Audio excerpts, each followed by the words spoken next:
The morning alarm buzzed through the research station like always.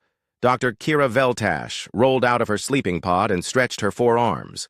Another day of watching boring planets and their simple life forms. She had been doing this job for 10 years now. Most days nothing happened. The Galactic Council research station was huge. It floated in space near a small yellow star. The station's job was to watch planets that had life but no space travel yet. They called these worlds developing civilizations. Most of the time, these planets were very boring. Kira walked to her office and turned on her computer. The screen showed a list of planets she needed to check. Planet designation Earth 3 was at the top. She had been watching this blue and green world for 6 months. The creatures there called themselves humans. They seemed normal enough. They built cities, grew food, and fought small wars like most young species. She clicked on the Earth file and saw new footage had arrived overnight. The spy drones had recorded something in a place the humans called Korea. Kira sipped her morning drink and started the video. On the screen, she saw human soldiers moving through a forest. They wore green and brown clothes that helped them hide. The soldiers moved quietly from tree to tree. Their leader was a human male the computer had labeled as Dae-ho Kim. He used hand signals to tell his team where to go. Kira watched as the humans split into 2 groups. One group had a female called Bo-Ram Lee. She carried a big weapon and moved like she knew exactly what to do. The other group followed a male named Jin-Woo Park. He was smaller but very fast. The footage showed the 2 groups attacking each other. But something seemed wrong to Kira. The humans moved too well. They were too fast and too smart. When one soldier got hurt, another one helped him right away. They worked together like they could read each other's minds. Kira had watched many wars on many planets. Usually, soldiers made mistakes. They got scared. They ran away. These humans did none of that. Even when things went bad, they stayed calm. They found new ways to win. In the video, a human female named Hyejin Choi was using some kind of technology device. She could see where the enemy soldiers were hiding even through trees and rocks. This should have been impossible with their simple technology, but somehow she was doing it. The battle went on for hours. The humans kept fighting even when they should have been too tired to move. On other planets, soldiers would have given up by now. These humans just kept going. They seemed to get stronger the longer they fought. Kira paused the video and rubbed her eyes. Maybe she was seeing things wrong. She had been working too many long days lately. She played the video again from the beginning. This time, she watched more carefully. The human called Dae-ho Kim was giving orders to his team, but his orders were too good. He seemed to know what the enemy would do before they did it. He moved his soldiers to the right places at exactly the right times. The female soldier, Bo-Ram Lee, was carrying a weapon that should have been too heavy for her small body. But she used it like it weighed nothing. She could hit targets that were very far away while running and jumping. This was not normal for any species Kira had studied. The strangest thing was how the humans acted when their friends got hurt. Instead of getting scared or angry, they became more dangerous. They fought harder and smarter. On most planets, losing team members made soldiers weaker. With humans, it seemed to make them stronger. Kira looked at the battle reports from her computer. According to the analysis, this fight had lasted 8 hours. The humans had been running, jumping, fighting, and thinking the whole time. Most species would have been dead from tiredness after 2 hours. She checked the planet's gravity and atmosphere. Earth had normal gravity, maybe a little heavy. The air was normal too. There was no reason why these humans should be so much stronger than other species. Kira made some notes in her file. She wrote that the humans showed unusual physical capabilities and advanced tactical thinking. But she was not sure what to make of it. Maybe this was just one special group of humans. She looked at other footage from Earth. Most humans seemed normal. They lived in cities, worked normal jobs, and had families. But then she found more military footage. Humans in other places were doing the same impossible things. In one video, humans were fighting in a hot desert. They should have been dying from the heat. Instead, they kept fighting for days. In another video, humans were fighting in snow and ice. The cold should have stopped them, but they seemed to not even notice. Kira felt confused. Maybe there was something wrong with the spy drones. Perhaps the cameras were broken or the computer analysis was wrong. She ran a full diagnostic check on all the equipment. Everything came back normal. She decided to mark the Earth file as needs more study and moved on to other planets. But she could not stop thinking about what she had seen. Those humans were not normal. They were something else. Later that day, Kira ate lunch with her friend Dr. Nex Bolthon. He studied planet atmospheres and weather. She told him about the strange human footage. "Maybe your drones are broken," Nex said while eating his blue soup. "I checked everything twice," Kira replied. "The equipment is fine." "Then maybe these humans are not as simple as we thought," Nex said. He seemed worried. That night, Kira could not sleep. She kept thinking about the human soldiers. The way they moved, fought, and worked together was too perfect. It reminded her of something, but she could not remember what. She got up and went back to her office. She pulled up the footage again and watched it in slow motion. That was when she saw it. The humans were not just fighting, they were enjoying it. Even in the middle of battle, even when things went wrong, they seemed happy to be there. This was very strange. Most species fought because they had to. These humans fought like it was what they were made for, like it was the most natural thing in the world. Kira made a new note in her file. She wrote that Earth humans might be more advanced than previously thought and recommended increased observation. She had no idea that she had just discovered the most dangerous species in the galaxy. The next morning, she would send her report to the Galactic Council. She would tell them that the humans on Earth were worth watching more closely. She had no idea that this report would change everything. As Kira finally went to sleep, far below on Earth, Dae-ho Kim was cleaning his weapon after the day's training exercise. He had no idea that aliens were watching him. He had no idea that what he called just another day at work had scared one of the galaxy's top scientists. The discovery had begun. 3 months had passed since Dr. Kira Veltash first watched the strange human footage. She had been collecting more videos from Earth every day. Her small office was now full of data files about humans. Each new video made her more confused and worried. Kira had asked for help from 2 young scientists. Thex Morden was good with computers and data analysis. Lyra Keshai was an expert in studying how different species behaved. Together, they were trying to understand what made humans so different. "Look at this," Thex said, pointing at his computer screen. "I found 17 more battle videos from different parts of Earth. The humans do the same impossible things every time." Lyra was watching a video from a place called Alaska. Humans were fighting in snow so deep it reached their knees. The temperature was cold enough to kill most species in minutes. But the humans kept fighting for hours, like the cold did not bother them at all. "This makes no sense," Lyra said. "Look at their body temperature readings. They should be frozen solid, but they are still moving at full speed."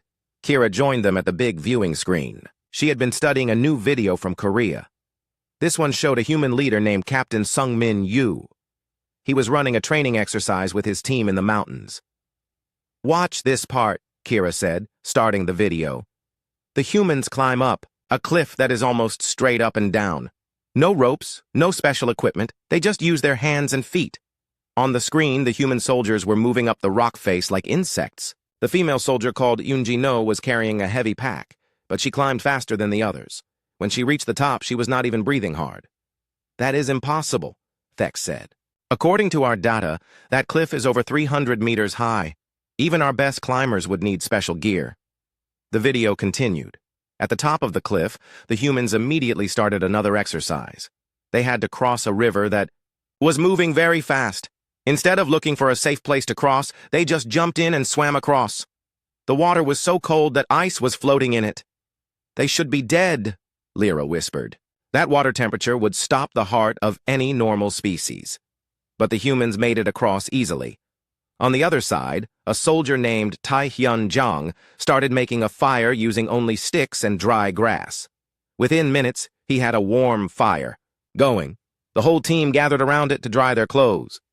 "They adapt too quickly," Kira said. "Watch how they change their plan when things go wrong." She showed them another part of the video. Captain Sungmin Yu had planned for his team to move through a forest quietly. But then it started raining very hard. The rain made so much noise that they could not hear each other. Instead of stopping or going back, the humans changed their whole plan in seconds. They used the rain noise to cover their movement. They split into smaller groups and used hand signals to talk. What should have been a problem became an advantage. This is what worries me most, Kira said. They do not just survive problems. They use problems to become stronger. Thex pulled up data from other planets. I compared humans to 47 other species at similar development levels. Humans score higher in every category: strength, speed, endurance, intelligence, and teamwork. But they are supposed to be primitive, Lyra said. They do not even have space travel yet. Maybe that is the point, Kira said slowly. Maybe they are spending all their time getting better at fighting instead of building spaceships. The three scientists looked at each other. This was a scary thought. Most species learn to fly in space first, then learn to fight if they had to. Humans seem to be doing the opposite. Kira showed them more footage. This video was from a hot desert. The temperature was over 50 degrees, hot enough to cook most creatures. But the humans were running around in heavy clothes and carrying big packs. The team was led by a female soldier named So Young Bae. She was smaller than the male soldiers, but she seemed to be the strongest. When one soldier fell down from the heat, she picked him up and carried him without slowing down. Look at their water usage, Thex said, checking his data. They are drinking much less water than they should need. It is like their bodies are more efficient than normal. In the video, the humans found shade under some rocks. Instead of resting, they used the time to practice fighting techniques. They moved in slow, careful patterns that looked like a dance. But Kira could see it was training for combat. They never stop training, Lyra observed. Even when they rest, they are getting better at fighting. Kira nodded. I have been watching them for months. I have never seen humans waste time.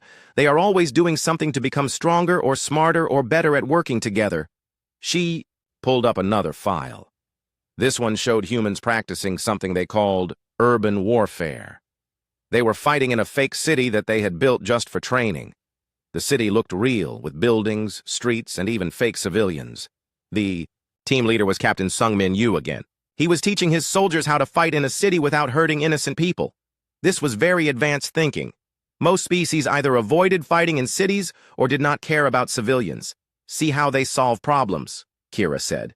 They need to catch a target on the third floor of a building, but they cannot use the stairs because enemies are watching them. In the video, the humans found a different way. They climbed up the outside of the building using tiny handholds. When they reached the third floor, they came through the windows so quietly that even the surveillance equipment almost missed them. They think in 3 dimensions, Thex said. Most species only plan for ground-level fighting. And look at their teamwork, Lyra added. They do not need to talk to coordinate. They just know what each other will do. Kira had noticed this, too. The humans seemed to share some kind of mental connection. When one soldier moved, the others adjusted their positions automatically. When the leader changed the plan, everyone understood immediately. The most impressive thing was how they handled failure. In one exercise, everything went wrong. The plan failed, equipment broke, and 2 soldiers got injured. Instead of giving up, the humans got more focused. They found new solutions and completed their mission anyway.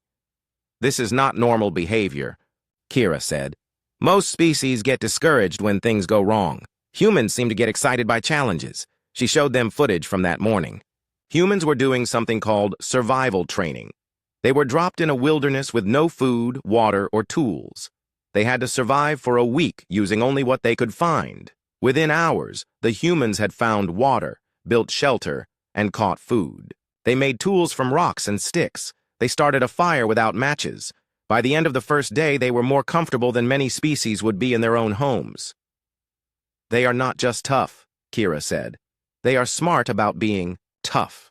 They use their brains to make their bodies even more effective. The 3 scientists spent the rest of the day reviewing data. They found the same patterns in every video. Humans were stronger, faster, smarter, and more adaptable than any species should be at their development level. What do we do with this information? Thex asked. Kira thought for a moment. We need to tell the council, but we need more proof first. They will not believe us unless we have lots of evidence. How much more evidence do we need? Lyra asked. We have hundreds of hours of footage. We need to understand why humans are so different, Kira said. Is it their planet? Their evolution? Their culture? We need to find the source of their abilities. That night, Kira worked late reviewing more footage. She watched humans fighting in jungles, deserts, mountains, and cities. She watched them in rain, snow, heat, and cold. No matter what the conditions, they found a way to succeed. As she watched, she began to understand something frightening. The humans were not just good at fighting, they were perfect at it. Everything about them seemed designed for war. Their bodies, their minds, their emotions, their social structure. Everything worked together to make them the ultimate warriors. But they were still trapped on one planet with primitive technology. What would happen when they finally learned to travel between stars? What would they do when they met other species? Kira saved her files and turned off her computer. Tomorrow, she would continue gathering evidence. But tonight, she had trouble sleeping. She had discovered something that might change the galaxy forever. On Earth, Captain Sung-Min Yu was planning the next day's training exercises. He wanted to make them harder and more realistic. He had no idea that aliens were watching every move. He had no idea that his simple training was being studied as the most advanced warfare techniques the galaxy had ever seen. 6 months had passed since Dr. Kira Veltash first started studying the humans on Earth. Her reports had reached the highest levels of the Galactic Council. The response was not what she expected. General Vorth Krendag was the Council's top military advisor. He had fought in 7 wars and conquered 12 planets. When he read Kira's reports, he did not believe them. He thought the footage must be fake or the equipment was broken. No species can do what these reports claim, General Krendag told the Council. Either the surveillance equipment is malfunctioning or these humans have found a way to trick our sensors. The Council decided to send a special investigation team to Earth. They wanted to get closer and watch the humans with better equipment. If the reports were true, they needed to know more. If the reports were false, they needed to fix their surveillance. Systems Commander Nexus Jorthak was chosen to lead the investigation. He was the best spy in the galaxy. He had studied hundreds of species without ever being detected. His ship could become invisible, and his sensors could see through any disguise. Commander Jorthak took his ship to Earth's solar system. He positioned it behind one of Earth's moons where the humans could not see it. From there, he could watch everything that happened on the planet. "Deploy the advanced surveillance drones," he ordered his crew. "I want every human military facility monitored. If they are as dangerous as the reports claim, we need to know everything about them." The new drones were much better than the old ones. They could record everything in perfect detail. They could see heat, sound, and even the electrical activity in human brains. Nothing would escape their observation. On Earth, Major Wu Jin Han was preparing for the largest military exercise his country had ever attempted. He was in charge of coordinating between different branches of the military. Army, Navy, Air Force, and Special Forces would all work together. "This exercise will test everything we have learned," Major Han told his staff. "We will simulate a full-scale invasion of our homeland. Every unit will be pushed to their absolute limits." His coordination team included some of the smartest military minds in the country. Mi Young Kim was an expert in logistics, making sure supplies got to the right place at the right time. Hyun-Soo Lee was a communications specialist who could coordinate thousands of soldiers at once. Young-Ho Cho was a tactical analyst who could predict what the enemy would do. From his hidden ship, Commander Jorthak watched the humans prepare for their exercise. He was immediately impressed by their organization. The humans were moving thousands of soldiers, hundreds of vehicles, and massive amounts of equipment. Everything happened exactly on schedule. "Their coordination is flawless," Jorthak told his crew. "Look how they manage such complex logistics without any mistakes." The exercise began at dawn. Human forces were divided into 2 sides. One side would defend the homeland. The other side would play the role of invaders. Both sides would fight as if it was a real war. The invading forces attacked from the sea. Human ships that looked small and weak suddenly revealed hidden weapons. They moved in formations that confused and surrounded larger enemy ships. What looked like a simple naval battle turned into a masterpiece of tactical thinking. Commander Jorthak studied the battle through his advanced sensors. "These humans are not just following a plan," he told his crew. "They are creating new strategies in real time. Each ship commander is thinking independently, but working perfectly with the others." On land, the defending forces were led by Major Han himself. When the enemy forces reached the beach, they found that the humans had prepared surprises. The beach looked empty, but hidden soldiers were waiting everywhere. The attack was stopped before it really began. But instead of celebrating, the defending humans immediately changed to offense. They counterattacked so quickly that the invading forces had no time to prepare. What started as a defensive battle became an aggressive pursuit. "This is impossible," one of Jorthak's crew members said. "How do they switch from defense to offense so smoothly? Their communication systems are too primitive for such coordination." Commander Jorthak was wondering the same thing. He focused his sensors on the human commanders. What he found amazed him. The humans were barely using their communication equipment. Instead, they seemed to understand each other through tiny signals and shared experience. Major Han would make a small gesture with his hand, and his subordinates would understand complex orders. Myung Kim would look at the supply situation and immediately know what needed to be moved without anyone telling her. The humans were working together like a single organism. The exercise continued for 3 days. The humans fought in forests, cities, mountains, and rivers. They fought during the day and at night. They fought in rain and snow and blazing sun. No matter what conditions they faced, they adapted and succeeded. Commander Jorthak watched human soldiers do things that should have been impossible. They ran for hours without getting tired. They carried equipment that should have been too heavy. They made decisions under pressure that veteran galactic soldiers would have failed. On the second day, he watched a human unit led by Captain Eunji No. Her team was surrounded by enemy forces in a city. Instead of surrendering or trying to escape, they did something unexpected. They used the buildings themselves as weapons. The humans knew exactly which walls to break to make buildings fall in the right direction. They used broken water pipes to flood certain streets. They redirected electrical power to create traps and barriers. In hours, they had turned a normal city into a fortress designed exactly for their needs. "They are not just adapting to their environment," Jorthak said. "They are changing their environment to suit their needs. This level of understanding of physics and engineering should be impossible for their development level." The most disturbing thing was how the humans handled casualties. When soldiers got injured, the others did not get sad or scared. Instead, they got more determined. They fought harder to protect their wounded friends and to complete their mission. Jorthak watched a young soldier named So Young Bae risk her life to save a wounded teammate. She ran through enemy fire, carried her friend to safety, gave him medical treatment, and then went back to fighting.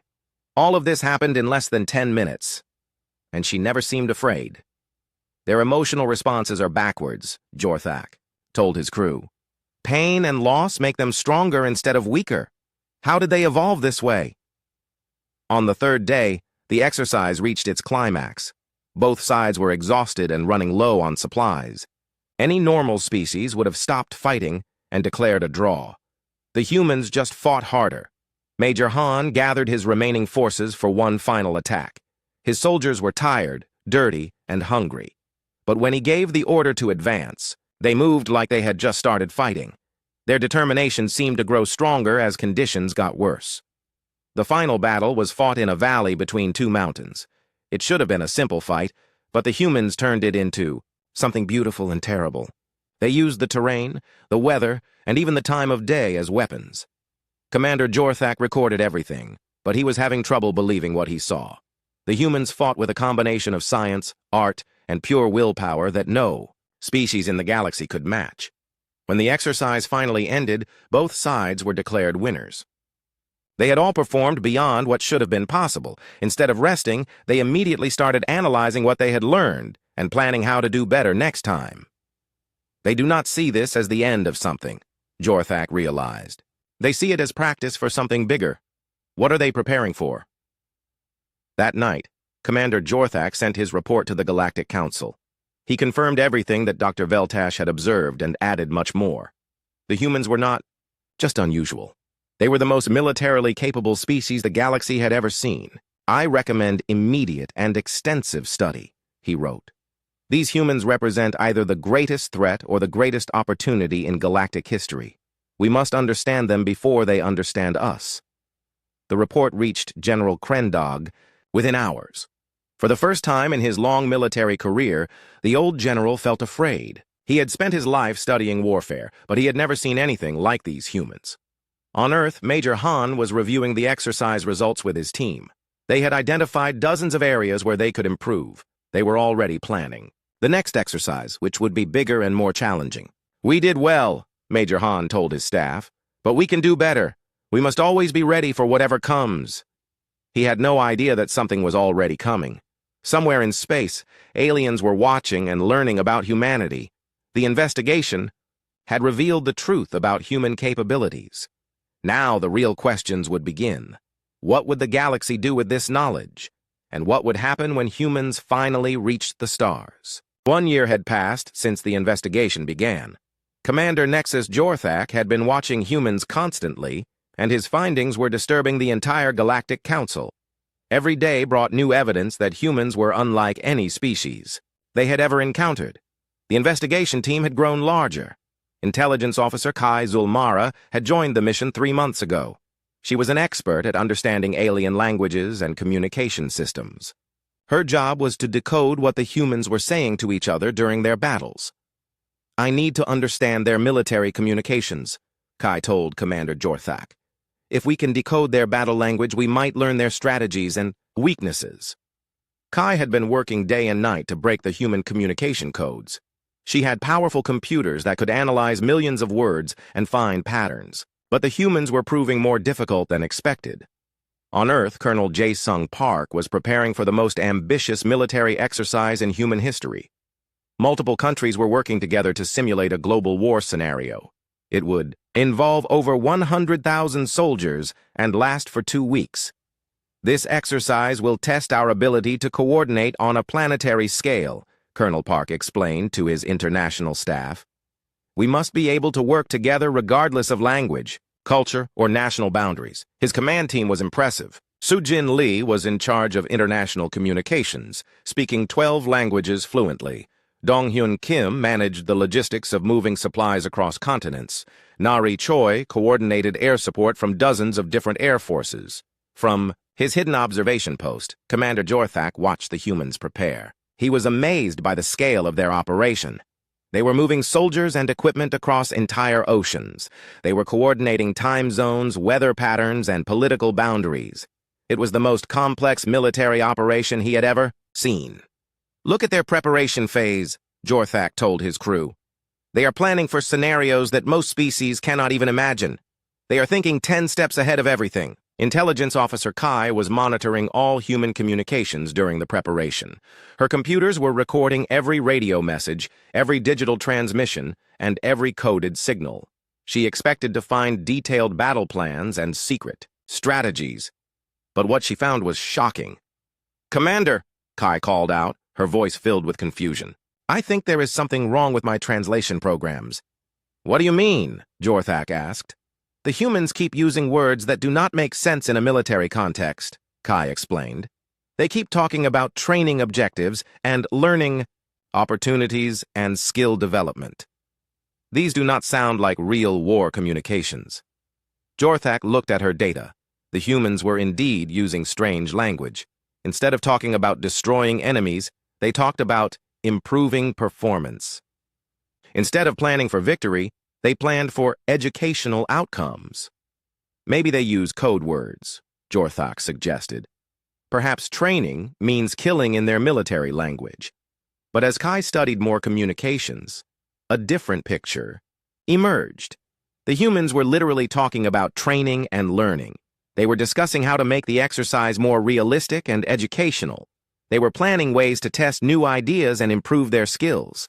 "Commander," Kai said slowly, "I think we have made a terrible mistake." The exercise began on a Monday morning. Human forces from around the world started what they called Operation Global Shield. It was designed to simulate an invasion by an unknown enemy force that attacked multiple continents simultaneously. From space, the observers watched in amazement as human military units moved with perfect coordination. Navy ships from different countries worked together as if they had trained together for years. Air forces shared airspace without any confusion. Ground troops from different cultures fought side by side seamlessly. But Intelligence Officer Kai was noticing something else. In all the communications she was monitoring, not one human commander expressed anger, hatred, or bloodlust. Instead, they talked about objectives, teamwork, and learning from mistakes. These cannot be real battle communications, she told Commander Jorthak. Real warriors do not talk like this during combat. Colonel Park was commanding the operation from a central control room. His staff was tracking hundreds of units across 6 continents. The complexity was staggering, but the humans handled it like it was routine. Phase 1 is complete, reported Sujin Lee. All units have reached their starting positions and are ready for the scenario to begin. Excellent, Colonel Park replied. Remember, the goal is to test our coordination and adaptability. We want to find our weaknesses so we can fix them. Kai's translation computers processed this conversation. She stared at the results in disbelief. Commander, they are talking about finding their own weaknesses. What kind of military strategy is that? The exercise continued for days. The human defenders fought against human attackers in elaborate scenarios. Cities were captured and liberated. Fleets engaged in massive naval battles. Air forces fought for control of the skies, but Commander Jorthak began to notice something strange. The battles were too clean. When human soldiers were killed in the exercise, they did not actually die. They were removed from the game and taken to medical stations where they were treated for minor injuries. They are not really fighting, one of his crew members observed. They are pretending to fight. Intelligence Officer Kai was reaching the same conclusion through her communications analysis. The humans were using words like simulated casualties and exercise parameters and training safety protocols. These were not the words of real warriors in real combat. Commander, Kai said, her voice barely a whisper, I do not think these are real battles. I think these humans are practicing. The truth hit Commander Jorthak like a physical blow. For over a year, the Galactic Council had been watching what they thought were real human wars. They had been amazed by human combat capabilities in actual battle. They had been terrified by human military effectiveness under real combat conditions. But they had been wrong. These were not real battles at all. They were training exercises. The humans were just practicing. If this is how they practice, Jorthak said slowly, what are they like when they really fight? The implications were terrifying. Everything they had observed, all the impossible feats of strength, endurance, and tactical brilliance, had been humans holding back. The humans had been following safety rules and exercise limitations. They had been trying not to hurt each other. Kai pulled up all the communications data from the past year. Now that she knew what to look for, the truth was obvious. The humans constantly talked about safety protocols and exercise boundaries and training objectives. They were always careful not to cause real harm to each other. Look at this communication from 6 months ago, Kai showed Jorthak. The human commander says, remember, this is just an exercise. The safety of all participants is our top priority. We thought he was being merciful to defeated enemies. He was actually reminding his soldiers not to hurt their training partners.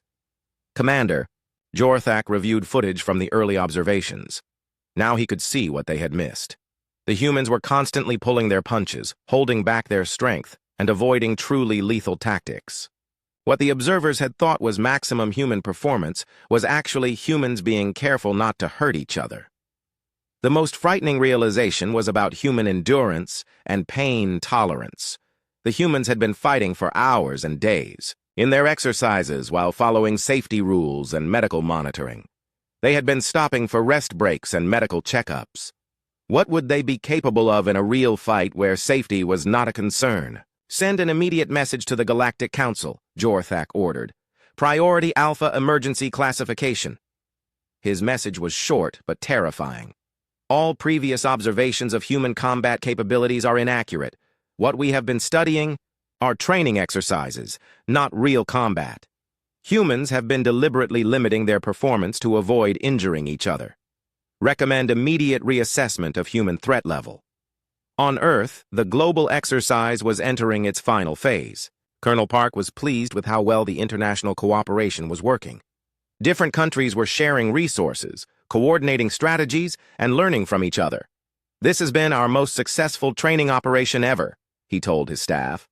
"We have learned so much about working together. When we face a real threat, we will be ready." Na-Ri Choi was analyzing performance data from all participating units. "Every team exceeded their expected performance levels," she reported. "We should consider increasing the difficulty of future exercises." "Good idea," Colonel Park agreed. "We must always push ourselves to be better. We never know what challenges we might face in the future." Intelligence Officer Kai translated this conversation and felt a chill run through her body. The humans were already planning to make their training even more intense. If their current easy training was beyond what most galactic species could achieve in real combat, what would their hard training look like? Commander Jorthak was preparing his detailed report for the Council. He had to explain that humanity's military capabilities were far greater than anyone had imagined. The humans had been unconscious. 18 months had passed since Dr. Kira Veltash first discovered the humans. The Galactic Council had called an emergency session that would determine the fate of an entire species. Representatives from hundreds of worlds gathered in the great chamber on the capital planet of Nexus Prime. The chamber was vast and circular, with seats arranged in tiers that rose toward a domed ceiling. Each species had their own section, designed for their specific environmental needs. Some seats were filled with water for aquatic species. Others had different atmospheric mixtures. But today, everyone's attention was focused on the central holographic display showing planet Earth. Admiral Zenth Quarlock stood at the speaker's podium. He was a veteran military commander from the Korthax Empire, known for his aggressive tactics and decisive action. His species had conquered 17 star systems through superior firepower and ruthless strategy. "Fellow council members," Admiral Quarlock began, his voice echoing through the chamber, "we face an unprecedented threat to galactic security. The species called humans must be contained before they develop space travel capabilities." The holographic display showed footage from Earth. Human soldiers were conducting what they called peacekeeping exercises. Multiple nations were working together to simulate protecting civilian populations during natural disasters and conflicts. "Look at their coordination," the Admiral continued. "These humans can organize planetary-scale operations with primitive communication technology. Imagine what they could do with advanced galactic technology." In the Earth footage, General Min Ho, CO, was commanding an international humanitarian mission. His team was practicing disaster relief in a simulated earthquake zone. The exercise involved rescuing civilians, providing medical care, and rebuilding infrastructure. The human team included specialists from around the world. Haewon Park was coordinating medical operations, treating thousands of simulated casualties with remarkable efficiency. Jun Seo Kim was managing logistics, ensuring food and supplies reached the right places at the right time. Ye-Jin Lee was handling communications, keeping dozens of rescue teams coordinated across a massive area. "Watch how they handle complex problems," Admiral Quarlock said. "They do not just respond to disasters. They anticipate them, prepare for them, and turn them into opportunities for improvement." The footage showed human rescue teams working in dangerous conditions. They entered collapsed buildings to save trapped civilians. They worked through storms and floods without stopping. They shared resources between different nations without any conflict or competition. Diplomat Yira Felnos stood to respond. She represented the peaceful Valerian Federation, a collection of worlds that had avoided warfare for over 1,000 years. Her species believed in negotiation and understanding rather than conflict. Admiral Quarlock speaks of containment and threat, Diplomat Felnos said, her voice calm and measured. "But what I see in this footage is a species with remarkable potential for cooperation and peace." She gestured toward the holographic display. "These humans are not preparing for war. They are preparing to help each other. Look at how they rescue civilians and provide medical care. These are not the actions of a warlike species." The footage continued showing the human peacekeeping exercise. When one nation's rescue teams got overwhelmed, teams from other nations immediately came to help. There was no hesitation, no negotiation, no payment required. They helped because it was the right thing to do. The humans show exceptional unity in crisis situations, Diplomat Felnos continued. They put aside their differences to work toward common goals. This could be exactly what the galaxy needs. Admiral Quarlock activated new footage. This showed human military units practicing urban combat techniques. The soldiers moved through a fake city, clearing buildings and securing objectives, with precision that amazed even veteran galactic military observers. You call it cooperation, the Admiral said. I call it coordination for maximum destructive capability. Watch how efficiently they control territory and eliminate resistance. But Diplomat Felnos had studied the same footage more carefully. Admiral, you are misunderstanding what you see. These humans are practicing how to fight in cities without harming civilians. Look at their rules of engagement. She highlighted communications between the human soldiers. They were constantly checking to make sure no innocent people were in danger. They used non-lethal weapons whenever possible. They provided medical care to both their own forces and simulated enemy combatants. They are not learning to destroy, Felnos explained. They are learning to protect. Their entire military philosophy seems based on minimizing harm while achieving objectives. The council chamber erupted in discussion. Different species had different opinions about what the human footage meant. Some saw threat, others saw opportunity. The debate continued for hours as more evidence was presented. Dr. Kira Veltash was called to testify about her original observations. She stood nervously at the witness podium, knowing that her words could determine humanity's future. Council members, she began. I have been studying humans for 18 months. What makes them unique is not just their physical capabilities or their tactical intelligence. It is their attitude toward improvement. She showed footage of human training, exercises from around the world. In every video, the humans were pushing themselves to be better. They practiced the same techniques over and over until they were perfect. When they failed, they analyzed their mistakes and tried again. Most species reach a certain level of capability and stop improving, Dr. Veltash explained. Humans never stop. They are constantly getting stronger, smarter, and more efficient. This is both fascinating and frightening. The footage showed human soldiers practicing in conditions that would kill most galactic species. They trained in extreme heat and cold, at high altitudes with little oxygen, and in situations designed to test their physical and mental limits.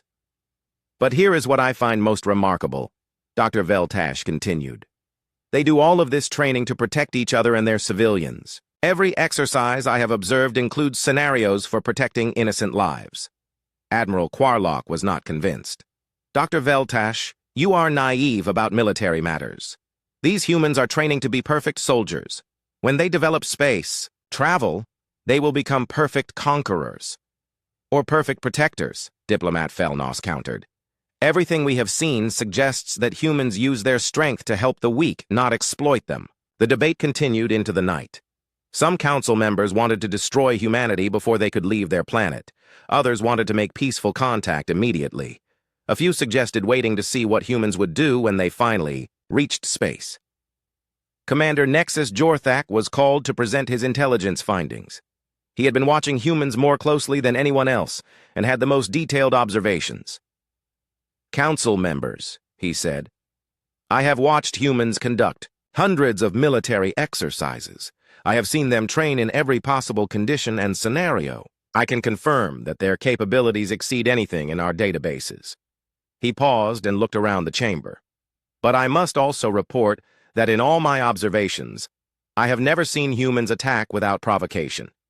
They practice defensive strategies more than offensive ones. They spend more time learning to help than learning to harm. New footage appeared showing human disaster response teams. When a real earthquake had struck a populated area, human military units had immediately shifted from training to rescue operations. They worked for days without rest, pulling survivors from rubble and providing emergency medical care. This was not an exercise, Commander Jorthak explained. This was real humans responding to real crisis. They used their military training to save lives, not take them. The footage was powerful evidence. The same soldiers who had practiced urban warfare were now using those skills to navigate damaged buildings and rescue trapped civilians. Their physical conditioning allowed them to work longer than normal humans. Their tactical training helped. them organize efficient rescue operations.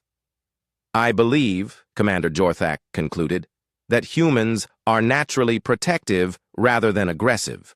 Their military capabilities exist to defend what they care about, not to conquer what they want. Admiral, Quarlock made one final argument. Even if humans are currently peaceful, power corrupts all species. When they gain the ability to travel between stars, when they see the resources available in the galaxy, they will become conquerors. We must act before that happens. But diplomat Felnos had prepared for this argument. Admiral, you speak from the experience of your own species, but humans may be different. Look at how they share resources with each other during exercises. Look at how they help other nations during disasters. This is not the behavior of a naturally greedy species. The final evidence was presented by Intelligence Officer Kai Zulmara. She had been analyzing human communications and cultural patterns for months. Council members, she said, humans have a concept they call honor. It means doing the right thing, even when no one is watching, even when it costs them personally. This concept appears in all human cultures and is central to their military training. She showed examples of human soldiers risking their lives to save enemies who had been trying to kill them. She showed human commanders 2 years had passed since Dr. Kira Veltash first watched the human footage that changed everything.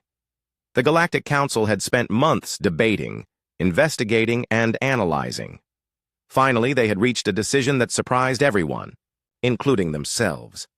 The vote had been unanimous. For the first time in galactic history, every species in the Council agreed on something. They would approach humanity with respect, caution, and an offer of friendship. The humans would be invited to join the galactic community as equals, not as subjects or threats. The decision came with detailed protocols. First contact would be handled carefully and slowly. The humans would be given time to adjust to the idea of galactic civilization. Most importantly, they would be offered choice rather than demands. Admiral Zenth Quarlock, who had originally wanted to contain humanity, now supported the peaceful approach. The evidence had been overwhelming. If we must share the galaxy with humans, he had said, it is better to have them as friends than enemies. The Council had created a special first contact team led by diplomat Yira Felnos. Her job was to approach humanity in a way that would minimize fear and maximize understanding. The team included scientists, linguists, and cultural experts from dozens of species. Their ship was approaching Earth's solar system now. It was designed to look non-threatening while clearly being artificial. The message they would send would be simple. We come in peace. We wish to talk. On Earth, Admiral Kyung-Suk Lim was reviewing reports at her office in the Space Defense Initiative headquarters. She had been chosen to lead humanity's first military organization focused on potential threats from space. It was a new department, created by governments that were starting to take space exploration seriously. Admiral Lim had an impressive record. She had commanded naval operations, managed international military cooperation, and earned respect from allies around the world. When world leaders needed someone to think about defending Earth from unknown threats, they chose her. Her team included the best military minds from multiple countries. Seok Jin Choi was her strategic planning director, a man who could think 10 steps ahead of any problem. Hye-Rin Kim managed intelligence operations, gathering information about potential space-based threats. Taewon Lee was the technology coordinator, responsible for adapting human military equipment for space operations. "Ma'am," Seok Jin said, entering her office with a concerned expression. "Our new deep space monitoring stations have detected something unusual." Admiral Lim looked up from her reports. "What kind of unusual?" "An artificial object moving through our solar system," Seok Jin explained. "It's too large to be a satellite from any Earth nation, and it's following a trajectory that suggests intelligent control." Admiral Lim felt her heart rate increase. This was the moment they had been preparing for. "How long do we have?" "Based on current speed and direction, the object will reach Earth orbit in approximately 6 hours, Seok Jin replied. "Alert all departments," Admiral Lim ordered. "Activate first contact protocols, and get me a direct line to every major military leader on the planet." Within minutes, military commanders around the world were receiving emergency communications. The message was simple but historic. Non-human intelligence detected approaching Earth. Prepare for possible first contact. The response was immediate and coordinated. Despite being different nationalities with different languages and cultures, human military leaders began working together seamlessly. They had practiced this scenario hundreds of times in exercises, but now it was real. In Korea, General Min Ho, CO received the alert while reviewing training schedules. He immediately activated his country's space defense protocols and began coordinating with international partners. In the United States, commanders were scrambling fighter jets and activating missile defense systems. In Russia, satellite tracking stations were focusing all their attention on the approaching object. In Europe, Australia, and across the world, military units were preparing for the unknown. But Admiral Lim had learned something important from all the international exercises. She had observed, human strength came from cooperation, not just preparation. "Open a channel to all military commanders worldwide," she ordered Hirin Kim. When the connection was established, Admiral Lim addressed military leaders from dozens of countries simultaneously. "Fellow commanders, we face the unknown together. Our strength has always been our ability to work as one humanity when faced with challenges. Today we must prove that our training and cooperation can protect our entire species." The response was immediate and unanimous. Every commander pledged their forces to the common defense. Ancient rivalries and political differences were set aside instantly. Humanity was about to meet something from beyond their world, and they would meet it united. Dr. Kira Veltash was aboard the approaching alien ship, watching Earth grow larger on the viewing screen. She had volunteered for the first contact mission because she felt responsible for starting this whole process. Now she would get to meet the humans she had been studying for 2 years. "Begin transmission of the greeting message," Diplomat Felnos ordered. The message was broadcast in multiple human languages, translated carefully to be as peaceful and non-threatening as possible. "People of Earth, we are representatives of the Galactic Council. We come in peace and friendship. We wish to communicate with your leaders about joining the galactic community." On Earth, the message was received by every radio telescope, satellite dish, and communication station simultaneously. Within minutes, it had been translated, verified, and transmitted to world leaders. Admiral Lim listened to the message 3 times before fully believing it. Then she made a decision that would define humanity's future relationship with the galaxy. Broadcast. "A response on all frequencies," she ordered. "Tell them that Earth welcomes peaceful contact. Invite them to send a small delegation to meet with our representatives." Her staff looked surprised. Taewon Lee spoke for all of them. "Ma'am, shouldn't we consult with political leaders first?" Admiral Lim smiled. "I am consulting with them. We're opening a conference call with every head of state on the planet in 5 minutes. But I wanted our first response to show that humanity speaks with one voice when it matters." The conference call included presidents, prime ministers, and leaders from every nation. The conversation was brief and decisive. Humanity would greet their visitors with cautious friendship, unified command, and careful preparation. Aboard the alien ship, Diplomat Felnos was impressed by humanity's response. "They are treating this as a military operation, but their message is welcoming rather than threatening. Interesting combination of caution and openness." Dr. Kira had been studying the human communication patterns. Look at how quickly they coordinated. Their response. Multiple governments, different time zones, various languages, but they speak as one species. This is exactly what we observed in their military exercises. Intelligence Officer Kai was monitoring human communications and was amazed by what she found. They have activated defense systems across their entire planet in less than 2 hours. But listen to their coordination messages. They are not planning to attack us. They are planning to protect their civilians while keeping their options open. Commander Jorthak was reviewing tactical displays showing human military movements. "Every military unit on the planet is at high alert, but none of them are targeting our ship. They are positioning for defense, not offense. Even when faced with the unknown, they default to protection rather than aggression." The alien delegation prepared to make history. A small shuttle would carry representatives to Earth's surface for the first meeting between humans and galactic civilization. As they approached Earth, Dr. Kira watched the planet's surface through the shuttle's windows. She could see the lights of human cities, the movements of human ships and aircraft, and the signs of a civilization that had been unconsciously preparing for this moment through every training exercise they had ever conducted. Lieutenant Bina Jion was part of Admiral Lim's honor guard for the first contact meeting. She had been chosen because she represented the best of human military capability, intelligent, disciplined, and completely focused on protecting others.